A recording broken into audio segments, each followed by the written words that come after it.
I don't see how knowledge can help me. I don't think I'm limited by that. And I just remember, I just knew at the time the symptom of it, right, is you're busier and busier, but you're not getting, I wasn't making more money. I wasn't managing easier. I wasn't doing my job easier. I was actually more stressed. And it was actually recently I understood this analogy of stress. I thought stress was good at the time, right? But really, if you think about this, what stress is, by definition, is stress is the force placed upon an object divided by the surface area of the object, right?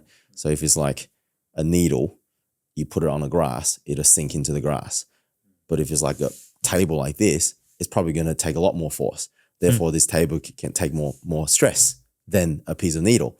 Right. So essentially, your personal stress is the force placed upon you divided by your surface area.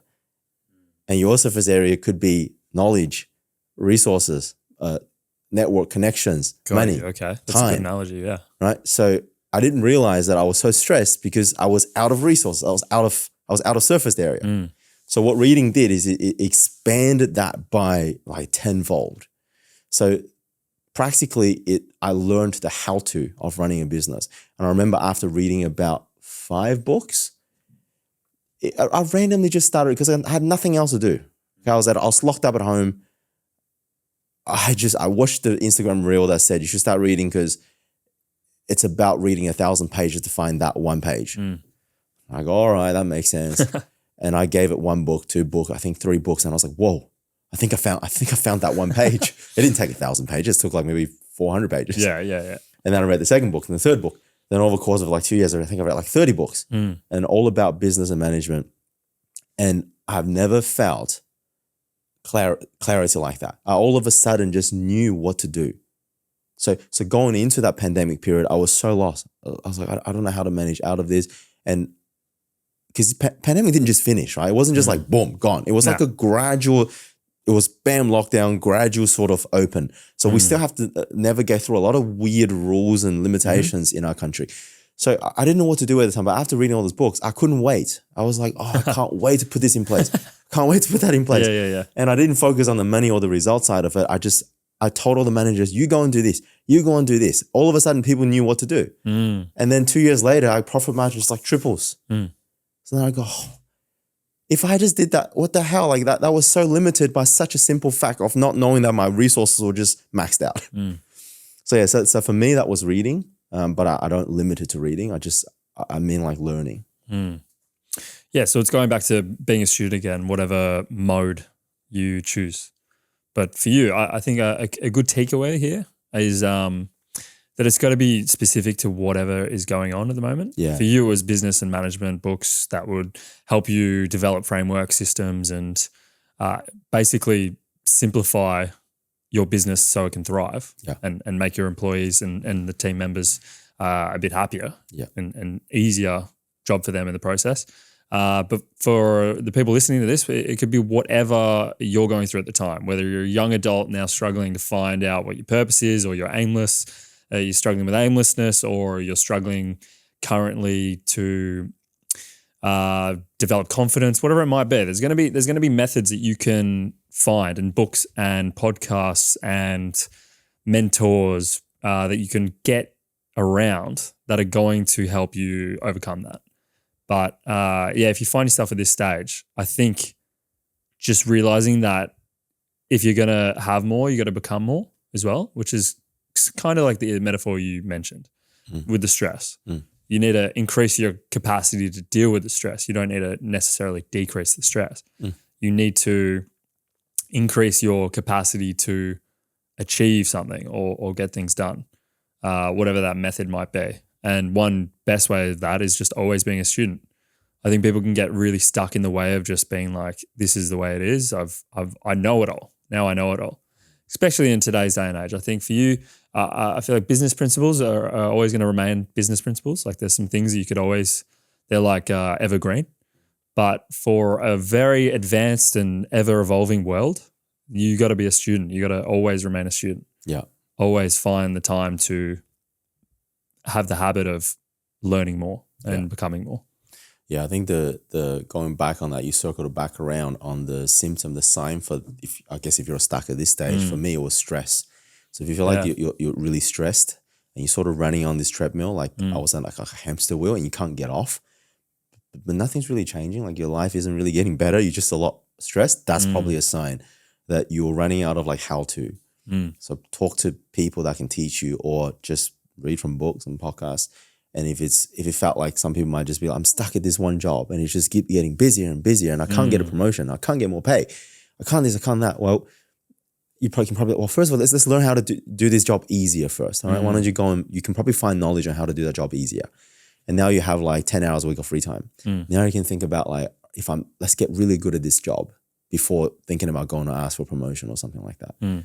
So I think, it applies for that job. It might be a position that if you're playing a certain sport that you're limited, you can definitely find better on how to play better at your position.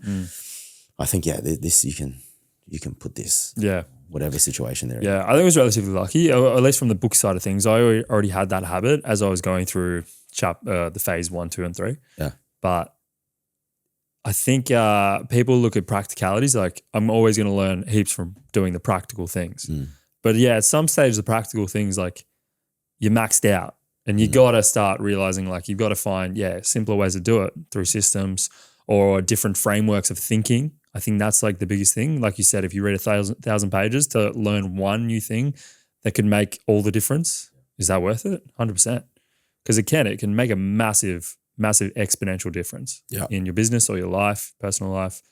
Could inspire you to honestly like, it's probably going back to it, but like if you could do this in the beginning, like straight off while you're in the isolation, the lonely chapter, then that could actually spur you on to jumping in.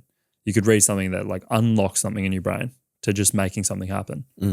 It's funny though, I was just thinking this, thinking back on the people that at this stage, right, are so stressed and busy. Yeah. Their excuse is probably like, I have no time to read. Yeah. Because that was me. I remember, because Kat, my wife back then was always telling me like, you should read. She bought me all these books, you should read. And I was like, I don't have time to read. And then the only reason I read is because my business was closed. I had nothing else to do. I was forced to read. Yeah. So I think that people at this stage, I have no time to do that. But like, just trust me. Why would I read? I've got business things I've got all this stuff to do. I've got to study. I've got to work. I've got work to do. Yeah. I'm working overtime. Like, so that's the dilemma at that period. It's like we were talking about this a couple of weeks ago, but it's the doing what's the 4 quadrants or whatever it is. Yeah. Yes. So like the thing is it I've forgotten, but is it immediate? Is it in a hurry, or is it important? And is it what's the word? Urgent. Urgent. That's urgent. So this is like the thing that frees up that time. Yeah, so they're probably doing number one task. They're doing like urgent and important. Yeah. But this one is important but not urgent. No, right? but helps the urgent and important things. Yeah. So if you don't do this, you'll always have urgent and important. But if you do this, you kind of reduce that number one list a bit. Yeah. One really simple thing that probably everyone can understand you mentioned was the emails. So if you have heaps of emails coming in, you can just take the time out to take an hour or two to unsubscribe from all of them. Yeah. And then you won't have to get rid of them all the time. So that's like one really simple thing. It's like, this is what that is. It's learning something. It's learning something that's going to free up that time of that urgent, important tasks. Yeah. Which seems so hard and contradictive in the moment. Yeah. But it makes all the difference. But that example you gave is so funny, right? Because you go, if somebody's got all these spam mails, they're deleting their spam mails. So annoying. And then you go, why don't you just unsubscribe to them? Can't you see I'm so busy deleting them? Yeah. So you can say it. No, it's quicker to just delete them. It's quicker to just delete them. It is for now. There's like an extra step. Yeah. So it's saving time over the long run. Yeah. There's a really good book on this. It's called The E-Myth. Okay. But it's basically, at least from your perspective, people who get into business because they really are passionate about the thing, only to find themselves way more stressed, way more busy, working way more hours on doing the thing that they were already doing, whilst also trying to run a business. Yeah. So it's like you get stuck in. You almost don't even know what you're doing, right? You're working too much in the business rather than on the business. Yeah. At least from that perspective. Yeah. So it's about becoming. Yeah, like stepping away from it is so important. It feels good because you're getting all this stuff done, ticking all these boxes, but that's what makes you feel busy and the certainty, because I do this all the time. But then you complain about the same thing. It's like, man, I wish I'm so stressed right now. So I realized, movement doesn't equal progress in that perspective.